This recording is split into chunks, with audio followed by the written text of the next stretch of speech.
Christ died once and for all for our sins.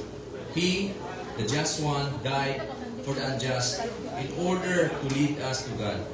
He died as humans do, but was raised to life by the Spirit. Father God, we come today as a people whose lives have been abruptly changed by the death of our brother Benson. This change has brought us varied emotions. We long for peace and comfort.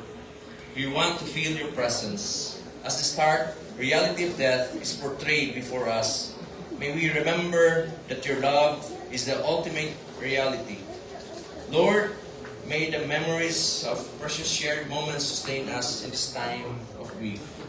May those times of laughter and joy with our brother be the foundation of hope which sends us unto tomorrow.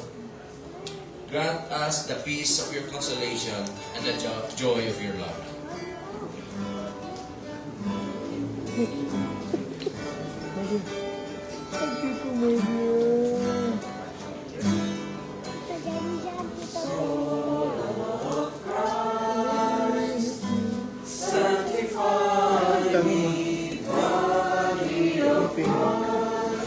Save me, water from the sun of God, wash me, passion of Christ, give me strength.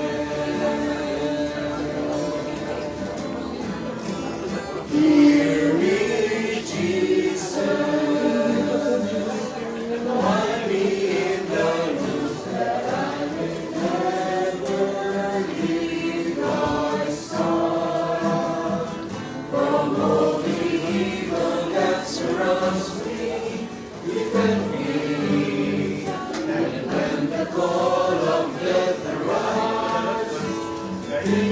Come to me, and me praise me, be your saint forever. A reading from the letter of Paul to the Romans. You know that when you go